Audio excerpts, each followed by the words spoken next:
Hello friends, स्वागत है आप सभी का टीसीएस पाठशाला यूट्यूब चैनल के डेली करंट अफेयर सेशन में।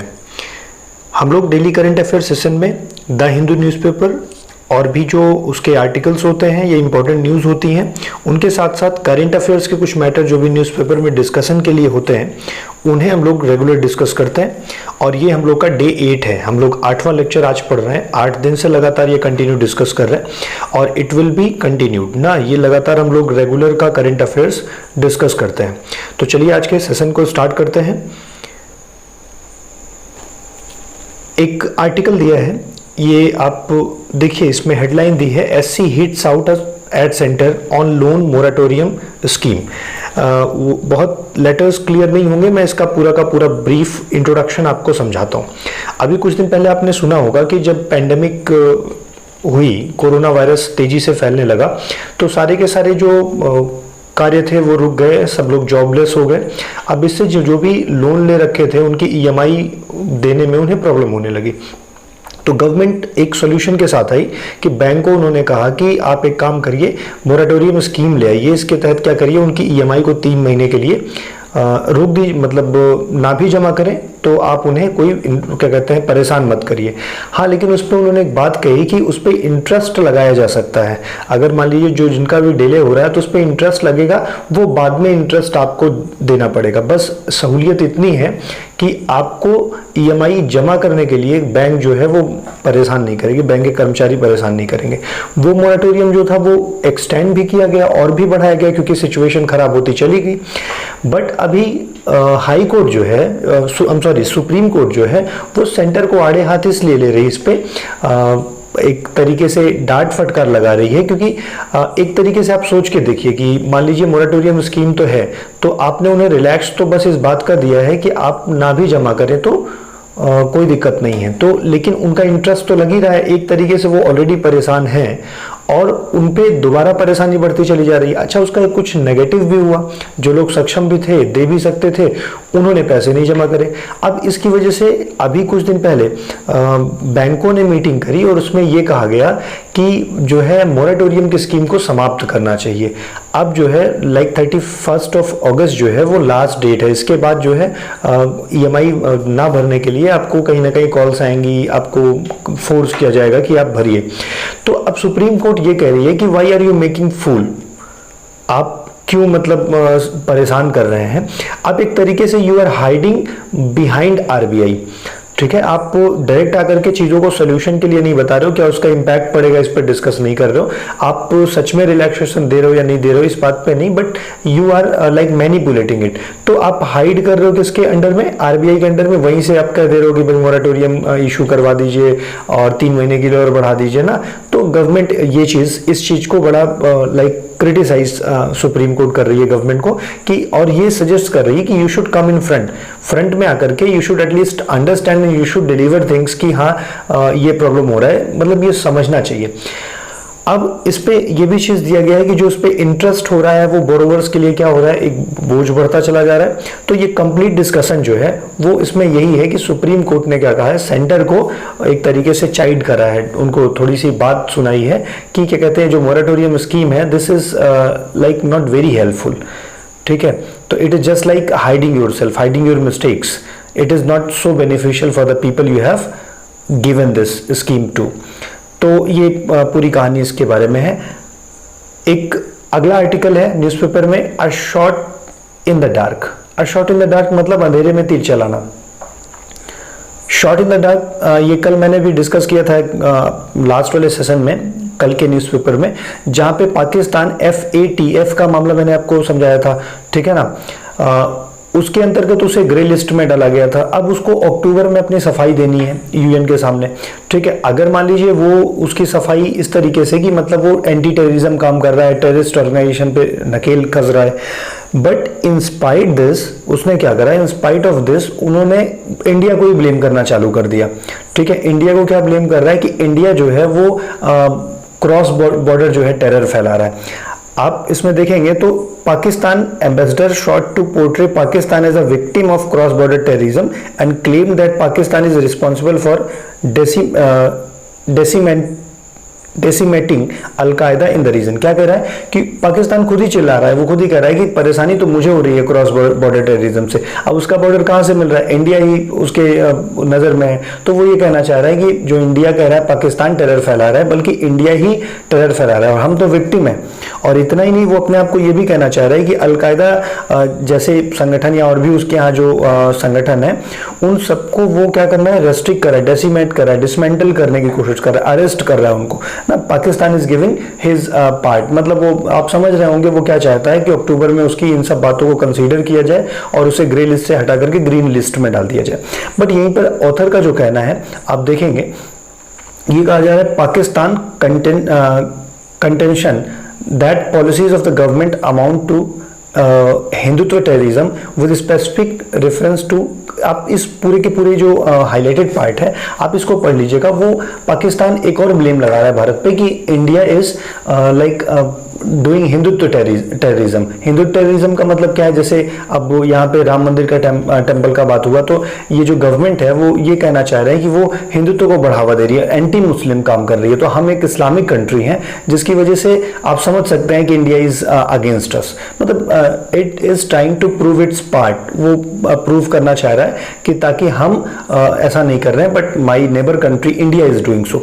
अब लेकिन इसमें वो भी बात कहा गया है, ऑथर का अपना वो निष्कर्ष भी है, वो कह रहा है कि चाहे जितना ये लोग एलिगेशंस लगा लें, चाहे जितना आरोप लगा लें, लेकिन वर्ल्ड नोज, दुनिया जानती है कि कौन कितना गड़बड़ है। तो ये एक लाफेबल मैटर है। लाफेबल मैटर मतलब हास्यास्पद बात है कि वी नीड नॉट वरी, हमको इसके लिए वरी नहीं होना चाहिए कि मेरी रिपुटेशन खराब होगी, क्योंकि जो स्टेटमेंट आप दे रहे हो उसको वर्ल्ड भी तो एनालाइज करेगा, उसमें यूएन में जो मेंबर्स हैं वो भी तो एनालाइज करेंगे। तो ये जो क्या कहते हैं इनका स्टेटमेंट है, this is ridiculous, this is not considerable so much, laughable है। और जो भी financial action task force decision लेगी, it will decide on the research, जो भी रिसर्च होंगे, जो भी इनके इनिशिएटिव्स होंगे वहां पे, वो तो वर्ल्ड को पता होगा, उसके बेस पर लिए जाएंगे। तो ये कहा जा रहा है पाकिस्तान ये सब जो क्लेम कर रहा है, ये एक तरीके का शॉट इन द डार्क, वो शॉट जो मार रहा है वो किसमें, अंधेरे में मार रहा है, तो जो it is not hitting the right ball. Okay, चलिए अगला पॉइंट, ये न्यूज़पेपर का ही आर्टिकल है, US blacklist 24 Chinese firms amid South China Sea dispute. आप जानते हैं साउथ चाइना सी पे क्लेम कौन करता है, चाइना क्लेम करता है, और इसी की वजह से उसकी पॉलिसीज की वजह से और उसके ये क्या बोल सकते हैं आप, कैपिटलिस्टिक जो व्यू है, चेकबुक डिप्लोमेसी है उसकी, या हम लोग बोले टेरिटोरियल जो एक्सपेंशन वो करना चाहता है, हर जगह हर सबसे विवाद कर रखा है, 13 कंट्रीज से उसके विवाद हैं। आप देखेंगे तो मतलब 11 to 13 कंट्रीज से डिस्प्यूट है, वो किसी से डिस्प्यूट को ठीक ही नहीं करना चाह रहा है, क्योंकि जब कभी कोई लड़ाई वड़ाई होती है तो ये टेरिटोरियल डिस्प्यूट सबसे ज्यादा प्रेशर क्रिएट करता है, और वो उसके पास पैसे भी हैं, तो इस वजह से ये एक तरह से प्रेशर एजेंडा के रूप में इसको यूज कर रहा है। अब यहाँ पर यूएस जो है वो यूएस और चाइना में ट्रेड वॉर हुआ, फिर अब चाइना के कुछ एप्लीकेशन को इंडिया ने बैन किया, ठीक है, उसकी हरकतों की वजह से। तो ये एक तरीके से कंटिन्यूअस एक वार बना हुआ है। तो ट्रम्प जी हैं, उन्होंने अभी कुछ दिन पहले भी एंटी चाइना बातें की थी, और उन्होंने 24 चाइनीज फर्म जो है उसको ब्लैकलिस्ट कर दिया। यहां तक कि वहां की जो एम्बेसी थी वहां पे उनको शक के आधार पर एम्बेसी भी खाली करवा दी। तो मैं बस इतना कहना चाह रहा हूं कि ये एक काइंड ऑफ ट्रेड वॉर चल रहा है, एलिगेशंस का दौर चल रहा है, जहां पे China is saying something to USA and USA is blaming to China. Even India is not so much involve. India का अपना स्टैंड बस इतना है कि हमारे जो लद्दाख रीजन में जो कंट्रोवर्सी चल रही है उस पर आप सेटलमेंट नहीं कर रहे हैं, इस वजह से we are anti China. By the way, China is not like very good country for its neighbours. ये आज तक का इतिहास रहा है, वो हमेशा और हमेशा अपने ही लिए सोचता है। वो नेबर्स को जब भी ये इसका चेकबुक डिप्लोमेसी कितने को परेशान किया, श्रीलंका को परेशान किया, उधर आप नेपाल को देखो अभी थोड़ा सा फेवर किया, फिर उसके कुछ टेरिटरी को क्लेम करने लगा तो नेपाल भी उससे परेशान है। तो जितने भी उसके पड़ोसी देश हैं वो परेशानी है उससे। ताइवान वहां पे देख लीजिए तो वो भी एंटी चाइना बात करता है, राइट, बाय द वे। तो ये एक खबर थी जो यूएस के डोनाल्ड ट्रंप ने करा हुआ है, इलेक्शन भी वहां पे चल रहे हैं, तो ये सब चीजें कहीं ना कहीं इलेक्टोरल मूव के रूप में भी वहां देखी जा रही हैं, ठीक है। एक और ये आर्टिकल इंपॉर्टेंट लगा मुझे। गुजरात एक्सपोर्ट इंडेक्स निकाला है नीति आयोग ने, एक्सपोर्ट जो निर्यात सूचकांक है नीति आयोग ने निकाला है, जिसमें गुजरात टॉप किया हुआ है, ठीक है, और जिसमें महाराष्ट्र एंड तमिलनाडु उसके बाद सेकंड और थर्ड रैंक पे हैं। तो ये ध्यान रखिएगा नीति आयोग ने कौन सा रिपोर्ट निकाला है, एक्सपोर्ट इंडेक्स है, और उसमें गुजरात नंबर 1 पे था। चलिए अब हमारे करंट अफेयर्स के कुछ इंपॉर्टेंट इश्यूज को डिस्कस करते हैं एक्सप्लेन्ड वे में। तो एक ये न्यूज़ है जिसमें न्यूज़ में क्या कहा गया है, the national green tribunal NGT जो है, एनजीटी ने क्या किया है, वेट अ मोमेंट, एनजीटी ने क्या किया है, has directed the ministry of environment forest, मतलब MOEFCC को डायरेक्ट किया है क्या करने के लिए, नेशनल क्लीन एयर प्रोग्राम जो है उसको मॉडिफाई करने के लिए। आइए हम लोग समझते हैं पहले नेशनल क्लीन एयर प्रोग्राम क्या है, ये एनजीटी क्या है, ठीक है, तो हम लोग को बेहतर समझ में आएगा। तो आपको नेशनल क्लीन एयर प्रोग्राम के नाम से ही समझ में आ रहा होगा कि एयर पोल्यूशन को कम करने की बात हो रही है। अभी कल भी मैंने डिस्कस किया था, Delhi has the highest volume of 2.5 particulate material, जो कहीं ना कहीं बहुत हार्मफुल है, ब्रीदेबल है, तो वो लंग डिजीज ऑल दैट ना कल डिस्कस हुआ था। आपने अगर लेक्चर नहीं देखा है या कंटिन्यू नहीं किए हुए हैं तो आप 4-5 लेक्चर पीछे हैं उन्हें कंटिन्यू कर सकते हैं, ताकि ये चीज़ें आपको रेगुलर समझ में आती रहें, ठीक है। नेशनल क्लीन एयर प्रोग्राम क्या है, ये लॉन्च हुआ था, ठीक है। इस मिनिस्ट्री का नाम देखिए क्लियर यहाँ पे देख लीजिएगा, environment forest and climate change, ठीक है। तो इस मिनिस्ट्री के द्वारा इसे लॉन्च किया गया था, इट वाज लॉन्च्ड इन 2019, और इसका जो मेन काम है वो एयर क्वालिटी को ठीक करना है, नाम से ही पता लग रहा होगा, ठीक है, एयर क्वालिटी को इनहेंस करना है, बेहतर बनाना है। और ये एयर क्वालिटी कैसे इनहेंस हो सकती है, जब पीएम पार्टिकुलेट मटेरियल, जो पोल्यूटेंट्स हैं, जो प्रदूषक हैं, उन्हें कम किया जाना है। तो PM10 या उससे नीचे के जो भी पोल्यूटेंट्स हैं उन्हें कम किया जाना है, ठीक है। तो इस तरीके से ये एक टारगेट रखा गया है नेशनल क्लीन एयर प्रोग्राम के तहत कि पार्टिकुलेट जो मटेरियल है 10 माइक्रोमीटर या उससे कम, ठीक है ना, 2.5 माइक्रोमीटर या उससे कम, by at least 20% in the 5 years, मतलब 5 सालों में, 19 में है तो 20, 21, 22, 23, 24, 2024 तक 20% रिडक्शन करना है पार्टिकुलेट मटेरियल में, मतलब क्लीन एयर बनाने की कोशिश करनी है, पॉल्यूटेंट्स को कम करना है। अब ये टारगेट रखा गया है, इसका ध्यान रखिएगा, ये टारगेटेड प्रोग्राम रखा गया कि हाँ इतने तक 5 साल में क्लियर करना है। अब लेकिन उन्हें ऐसा लगा कि क्लियर नहीं हो सकता है, मतलब ये जो है कंप्लीट नहीं हो सकता है, ये टारगेट जो है नहीं पूरा हो पाएगा। तो इस वजह से उन्होंने सोचा कि इसको मॉडिफाई कर दिया जाए। एनजीटी ने कहा कि उसे मॉडिफाई कर दिया जाए, बट ऐसा नहीं है। कोर्ट ने उन्हें कहा कि you can not modify it, अभी आपके पास समय है, and you should complete it, आप उसे कंप्लीट करिए। एंड एनटीसी मतलब जो ग्रीन ट्राइब्यूनल है उसके डायरेक्शन क्या थे कि टाइम लाइन है क्या 30% रिड्यूस करने के लिए 2024 में, और आप इसे पूरा करिए। क्यों पूरा करिए, क्योंकि it is not like any general subject कि जब चाहो तब चेंज कर दो। ये जो राइट टू क्लीन एयर है ना, ये राइट टू लाइफ के अंतर्गत आर्टिकल 21 के अंतर्गत है।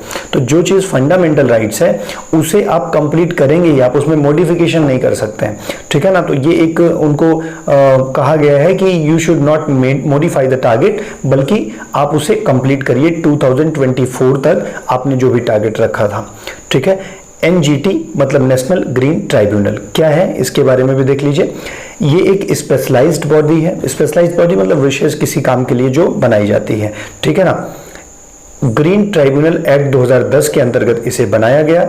इसका मेन काम क्या है, इन्वायरमेंट प्रोटेक्शन करना है। ग्रीन ट्राइब्यूनल से समझ में आ रहा है, इन्वायरमेंट को प्रोटेक्ट करना है, ठीक है, और फॉरेस्ट का कंजर्वेशन करना है, जंगल का सुरक्षा करना है, ठीक है, नेचुरल रिसोर्सेज की सुरक्षा करनी है, जो भी प्राकृतिक संसाधन है उसकी सुरक्षा करनी है।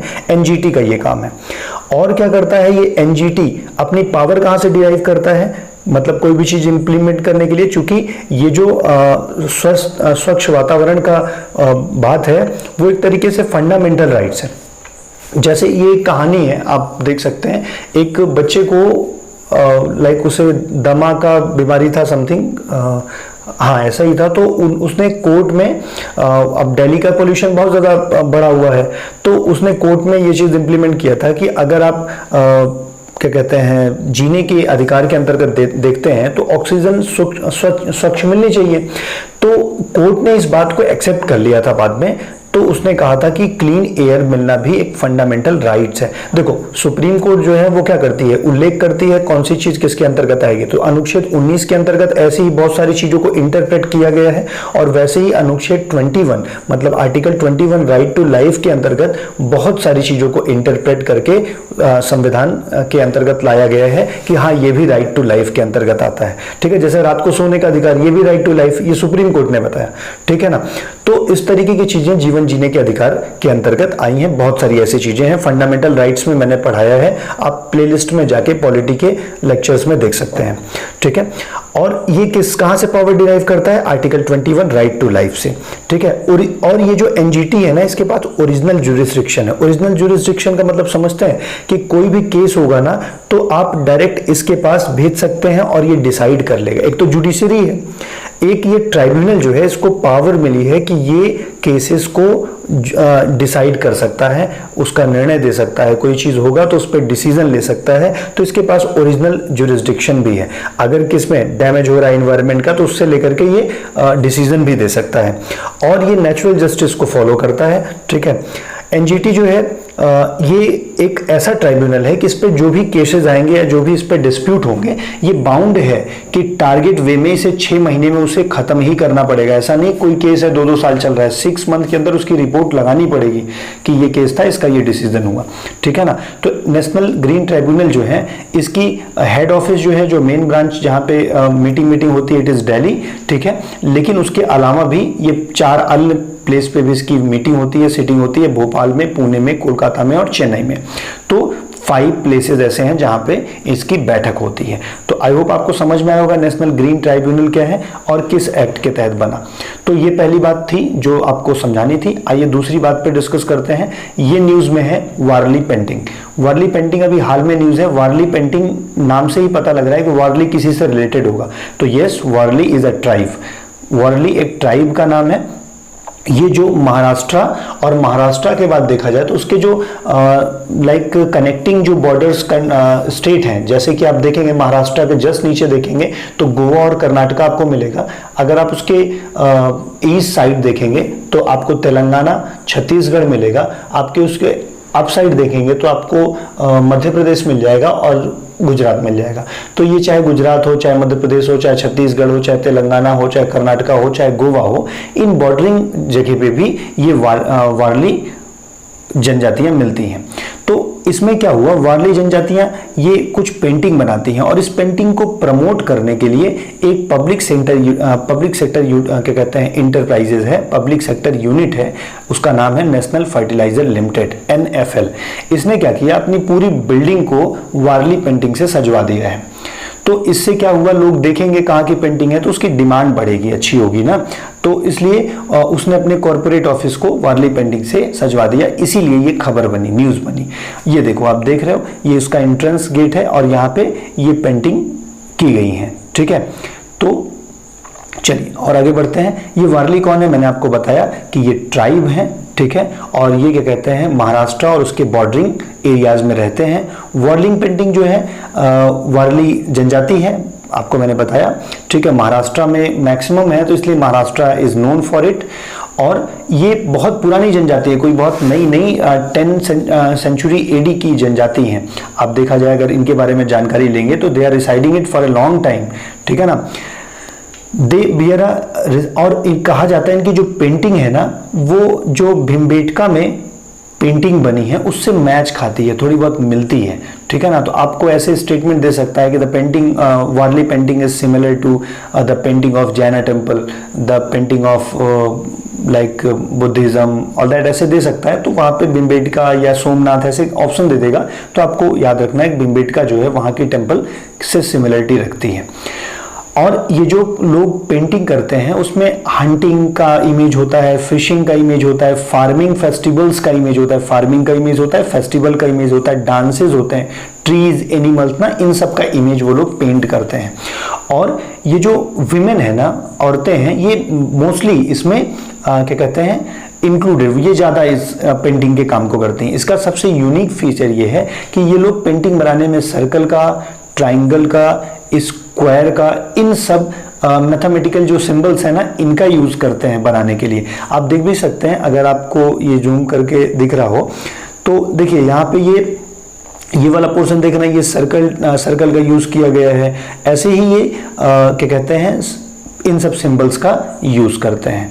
चलिए, तो ये दूसरी बात भी आपको समझ में आई होगी, वारली पेंटिंग कहाँ से रिलेटेड है और क्यों खबर में, क्यों न्यूज में। तीसरा टॉपिक है जो डिस्कस करना है, एक क्या कहते हैं, एस्ट्रोसैट ने क्या किया है, एक नई गैलेक्सी खोजी है। ठीक है, अब गैलेक्सी कैसे बनती है इस पे तो डिस्कस करेंगे ही, लेकिन उस गैलेक्सी का नाम क्या है, उसने जो खोजा है उस गैलेक्सी का नाम बड़ा अजीबोगरीब यहाँ पे लिखा है, AUDFS01। ठीक है, और ये जो उसने गैलेक्सी खोजी है ना, तो एस्ट्रोसैट क्या होता है, एस्ट्रोसैट एक सैटेलाइट है जो क्या कहते हैं मूव कर रहा है पृथ्वी के चारों तरफ। और क्या होता है कि जब कहीं से कोई रेज आती हैं, गामा रेज होती हैं, एक्स रेज होती हैं, ठीक है ना, यूवी रेज होती हैं, तो वहां से जब चीजें इमिट होती हैं, बाहर की तरफ जाती हैं, तो वो डिटेक्ट करता है। तो कहीं ना कहीं ये जो क्या कहते हैं गैलेक्सी खोजी गई है, ये यूवी रेज का एमिशन, मतलब बाहर की तरफ निकालती है, यूवी रेज यहाँ से स्प्रेड होती है। तो यूवी लाइट के बेस पर एस्ट्रोसैट ने एक नए गैलेक्सी का खोज किया। उस गैलेक्सी का नाम आप याद रखिएगा। ठीक है, ये गैलेक्सी जो है इतनी दूर है, 9.3 बिलियन लाइट ईयर्स पृथ्वी से दूर है। आइए इसके बारे में कुछ और बातें जानते हैं। ये गैलेक्सी जो है कहा जाता है हबल एक्सट्रीम डीप में लोकेटेड है। अब आपके मन में आ रहा होगा हबल एक्सट्रीम डीप क्या होती है, तो हबल एक्सट्रीम डीप क्या होती है ये देख लीजिए। ये मान लीजिए पूरा का पूरा एक अर्थ है, तो या अब क्या कहते हैं पूरी गैलेक्सी है, पूरा ब्रह्मांड है आप मान लीजिए। तो इसमें कोई एक ऐसे पोर्शन होगा जहां पे एक साथ लगभग इतनी गैलेक्सीज पाई जाती हैं। ठीक है, तो इसी पोर्शन को हबल एक्सट्रीम डीप कहा जाता है।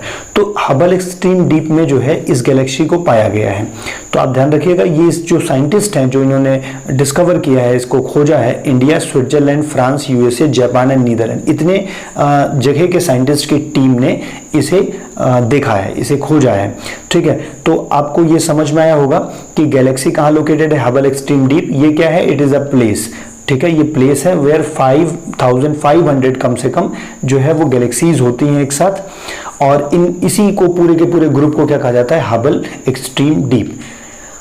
ये मैंने ये भी लिखा है, ये जो डिस्कवरी हुई है वो कैसे हुई है, यूवी लाइट से हुई है। मतलब ये जैसे मान लीजिए उदाहरण के लिए, wait a moment, let me change the colour.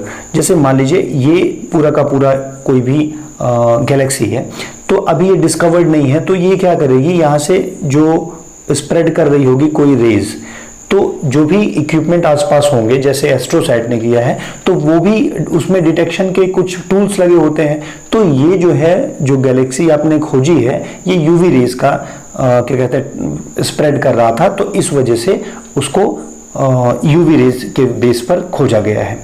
ठीक है, एस्ट्रोसैट क्या है इसके बारे में थोड़ी सी बात जान लीजिए। तो एस्ट्रोसैट जो है एक मल्टी वेवलेंथ एस्ट्रोनॉमी मिशन है, जो क्या कहते हैं एक सैटेलाइट है। सिंपल मानिए, एक सैटेलाइट है जो इक्वेटोरियल रीजन पे पृथ्वी के चारों तरफ ऐसे घूम रहा है। ठीक है, ये PSLV, ठीक है, पोलर सैटेलाइट लॉन्च व्हीकल। अब PSLV और GSLV के बारे में अगर हम डिस्कस करेंगे तो एक लंबा लेक्चर हो जाएगा। ठीक है, उसमें मुझे बहुत सारी बातें समझानी पड़ेंगी। आप चाहो तो PSLV और GSLV के डिफरेंस को जाके पढ़ो। ठीक है ना, एक क्या कहते हैं PSLV है और एक GSLV है। पहले PSLV हमारे यहाँ यूज हुआ, फिर उसके बाद GSLV हमारे यहाँ यूज हुआ। ये कम क्षमता का होता है, ये ज्यादा क्षमता का होता है, दूर तक जा सकता है। बाकी डिफरेंसेस आप देखिएगा, बहुत टेक्निकल जो डिफरेंसेस हैं। 4 स्टेज इंजन क्या है, 3 स्टेज इंजन क्या है, सॉलिड फ्यूल क्या होता है, लिक्विड फ्यूल क्या होता है ना, क्या यूसेज हैं उसके, तो ये सब चीजें आप पढ़ लीजिएगा। तो ये जो लॉन्च किया गया था वो सतीश धवन स्पेस सेंटर से लॉन्च किया गया था श्रीहरिकोटा ऑन सितंबर 2015। तो 2015 में इसरो के द्वारा इसे लॉन्च किया गया था। आप मुझे बताइए इसरो का एस्टैब्लिशमेंट कब हुआ है। ठीक है, और ये सतीश धवन स्पेस सेंटर जो है ये किस जगह पे है, कौन से स्टेट के आसपास है, आप मुझे दोनों के आंसर कमेंट बॉक्स में बताइए। चलिए, अब क्या हुआ, ये फर्स्ट मिशन है ठीक है ना, जो क्या क्या कर सकता है, जो किस चीजों को समझ सकता है, एक्स रेज को कैच कर सकता है, यूवी रेज को कैच कर सकता है, ठीक है ना, और अल्ट्रावायलेट जो क्या कहते हैं जो भी किरणें होती हैं उनको, मतलब उनके आसपास ये वर्क कर सकता है, ये उसे कैच कर सकता है, डिटेक्ट कर सकता है, ठीक है ना। तो इस तरीके से ये एक ऐसा एस्ट्रोनॉट, वो क्या कहते हैं एस्ट्रोसैट, जो एक ऐसा सैटेलाइट था जो वेवलेंथ को अच्छे से ऑब्जर्व कर सकता था, ठीक है, और इसी के बेस पर जो है वो उसने इस नए ग्रह को खोजा है, ठीक है। इसका जो कमांड सेंटर है वो आपने देखा, it is located in Bangalore, India, ठीक है। तो इतनी बातें आपने समझी, एस्ट्रोसैट क्या था, कौन से नए गैलेक्सी की खोज हुई है, किस आधार पे खोज किया था, यूवी रेज के आधार पर खोज किया था, उसका नाम भी याद रखिएगा। चलिए अगला पॉइंट है, थोड़ा सा ऐसा ही ज्योग्राफिकल रिलेटेड है, स्टार फॉर्मेशन इन ड्वार्फ गैलेक्सीज। अब आपके मन में क्वेश्चन आ रहा होगा, ये गैलेक्सी तो सुना था, ड्वार्फ गैलेक्सी नहीं सुना था। तो ड्वार्फ का मतलब छोटा मान लीजिए, बौना मान लीजिए। एग्जाम्पल के लिए अगर अर्थ ले लें तो अर्थ में अगर माना जाए कि 200 मिलियन स्टार्स हैं ना, तो कुछ गैलेक्सी ऐसी होंगी जिनमें इनसे कम होंगे, जैसे वहां पे 100 मिलियन होंगे। तो अब ये तो छोटी हो गई, तो ऐसी गैलेक्सीज को ड्वार्फ गैलेक्सीज कहा जाता है, ठीक है ना। तो अब अगर देखें तो हाल ही में क्या हुआ है कि Aryabhatta research institute of observational science, ARIES, उन्होंने क्या किया है, ड्वार्फ गैलेक्सी में स्टार के फॉर्मेशन की बात की पुष्टि की है कि गैलेक्सी में बहुत तेजी से स्टार्स बन रहे हैं, तारे बन रहे हैं, ठीक है। अब स्टार्स बन रहे हैं तो आपको थोड़ा सा बिग बैंग थियरी याद आ रहा होगा कि जो ये एक्सप्लेन करता है कैसे कैसे हमारे यहाँ इन्वायरमेंट बना है, स्टार्स बने ना, तो इन सब चीजों पे थोड़ा सा आपको बिग बैंग थियरी की याद आ रही होगी, ठीक है। ये जो टेलीस्कोप यूज किया गया है, क्या कहते हैं, ड्वार्फ गैलेक्सी में इसका ऑब्जर्वेशन करने के लिए कि तारे बन रहे हैं, ठीक है, उसका नाम जो है ये है देवास्थल फास्ट ऑप्टिकल टेलीस्कोप, ठीक है।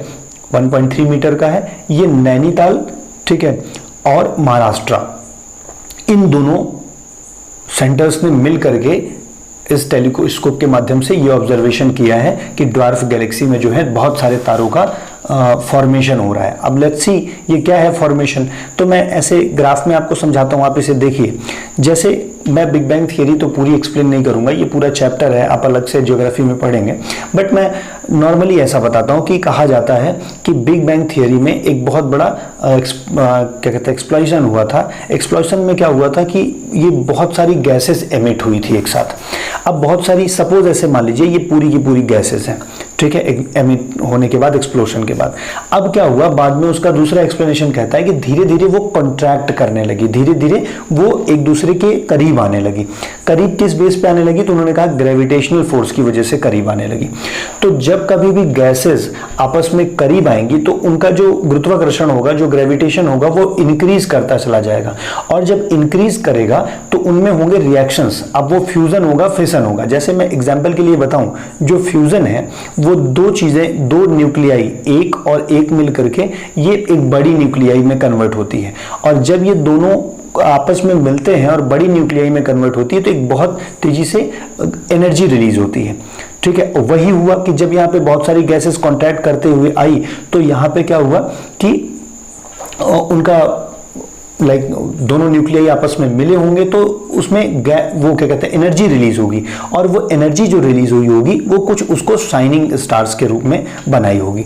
और यही कारण है, जैसे देखो सन है तो सन फिर अब देखो जब वो क्या कहते हैं उसमें एनर्जी रिलीज होगी तो उसका गुरुत्वाकर्षण और बढ़ेगा, उसकी ग्रेविटेशनल पावर और बढ़ेगी। अब इस तरीके से वो क्या करेगा, अपने आसपास के जो भी बॉडीज है ना उन्हें अट्रैक्ट करने लगेगा ग्रेविटेशन की वजह से। और लास्टली क्या होगा, अब जैसे मान लीजिए कि ऐसे 5-6 सेलेस्टियल बॉडीज को वो अट्रैक्ट कर लेगा जो उसी के चारों तरफ राउंड करेंगी। So this will create a Galaxy. ये एक तरीके से गैलेक्सी बन जाएगा। फिर ये एग्जाम्पल दिया है कि वो गैलेक्सी उसकी तरफ चारों तरफ घूम रहे होंगे। मैंने इसको एक प्रैक्टिकली लिख करके भी आपको समझाया है। जैसे यहाँ पे क्लाउड फॉर्मेशन हुआ गैसेस की वजह से, ठीक है, आपने सुना था बहुत सालों तक बारिश हुई ऑल दैट ना। तो अब क्या होगा, जब क्लाउड फॉर्मेशन होगा तो बहुत सारी गैसेस एमिट हुई होंगी तो डेंसर कोर फॉर्मेशन, कोर का स्पेलिंग मैंने गलत लिख दिया, CORE कर लीजिए। Core formation due to gravitation, gravitation के बाद क्या होगा, कॉन्ट्रैक्शन होगा, कोर फॉर्मेशन हुआ होगा। कोर फॉर्मेशन के बाद उसमें फ्यूजन का प्रोसेस हुआ होगा। फ्यूजन प्रोसेस क्या है, मैंने समझाया है कि दो न्यूक्लियाई जो है ज्वाइन करती है, एनर्जी रिलीज करती है, जैसे हाइड्रोजन हीलियम का फॉर्मेशन करेगा और वो एनर्जी रिलीज करेगा, ठीक है। तो ग्रेविटेशन पावर और बढ़ जाएगी तो वो बाकी सारी बॉडीज को भी अट्रैक्ट करने लगेगा, ठीक है ना। Start attracting other celestial bodies like planets, ठीक है ना। और इस तरीके से वो एक सेंटर बन जाएगा, उसके चारों तरफ प्लैनेट्स हो जाएंगे और this will form a Galaxy, ठीक है। इस तरीके से गैलेक्सी फॉर्म हो जाएगी। तो ये आपने बात समझी होगी, ठीक है। और इसी तरीके से स्टार्स का भी फॉर्मेशन होता है। तो जो गैलेक्सी अभी ड्वार्फ गैलेक्सी है वहां पे स्टार्स जो हैं वो फॉर्म हो रहे हैं। चलिए, एक लास्ट टॉपिक है जो आज का, सिन गुड एंड सिन टैक्स। अभी जीएसटी का बड़ा मामला डिस्कस में है। कल मैंने बताया था आपको सेंटर और स्टेट के रिलेशन जीएसटी को लेकर के, कंपनसेशन अमाउंट को लेकर के 14% पे बड़ा लड़ाई झगड़ा चल रहा है, ठीक है। स्पेशली बिहार इस पे ज्यादा दिक्कत कर रहा है क्योंकि बिहार ने तो शराब भी बैन कर रखी है, तो उसको जो मैक्सिमम टैक्स शराब से आते थे वो भी नहीं आ रहा है पेंडेमिक के समय, और जीएसटी कलेक्शन भी अच्छा नहीं हो रहा है, टैक्स भी नहीं हो रहा है। तो by the way sometimes someday we will get chance, तो हम इस टॉपिक को भी डिस्कस करेंगे क्यों ये लड़ाई हो रही है। Bye the way last topic discuss कर लेते हैं, सिन गुड्स एंड सिन टैक्स क्या है। फाइनेंस मिनिस्टर ने हाल ही में क्या कहा कि जो टू व्हीलर गाड़ियां होती है ना, ये कोई लग्जरियस गाड़ी तो है नहीं कि इन पे इतना बड़ा टैक्स, जैसे उस पर 28% का जीएसटी लगता था टू व्हीलर पे, तो उन्होंने कहा दिस इज नॉट क्या कहते हैं लग्जरियस चीज, तो ये तो नॉर्मल आदमी भी खरीदता है, तो इस पे इतने ज्यादा टैक्स अच्छी बात नहीं है। तो ये एक बात हुई जिसकी वजह से ये मैटर सामने आया, ठीक है, सिन गुड्स एंड सिन टैक्स। अब मामला ये हुआ, उन्होंने दो बात कही, एक तो ये लग्जरियस भी नहीं है और दूसरी उन्होंने कहा ये कोई सिन गुड्स भी नहीं है जो इस पे इतने ज्यादा टैक्स लगाए जाते हैं। तो आइए हम लोग समझते हैं ये सिन गुड्स से होता क्या है। तो सिन गुड्स के नाम से ही पता लग रहा होगा कि सिन गुड्स मतलब, सिन का मतलब वैसे तो हिंदी में पाप होता है, बट यहाँ पे थोड़ा सा नेगेटिव अर्थ में समझते हैं। सिन गुड्स ऐसे गुड्स होते हैं जिन्हें हार्मफुल सोसाइटी के लिए माना जाता है, जैसे टोबैको हो गया, ठीक है, कैंडीज हो गया, बच्चों के लिए हार्मफुल बोला जाता है, ड्रग्स हो गया, सॉफ्ट ड्रिंक्स, फास्ट फूड, ये सब क्या है, हानिकारक है ना। तो इन सारे गुड्स को हम लोग क्या बोलते हैं, सिन गुड्स बोलते हैं। तो जब हानिकारक चीजें हैं, जैसे टोबैको ही है, तो टोबैको पे हायर टैक्स लगा देती है सरकार, इसलिए लगा देती है, बोलती है कि हायर टैक्स रहेगा तो इससे लोग कम खरीदेंगे।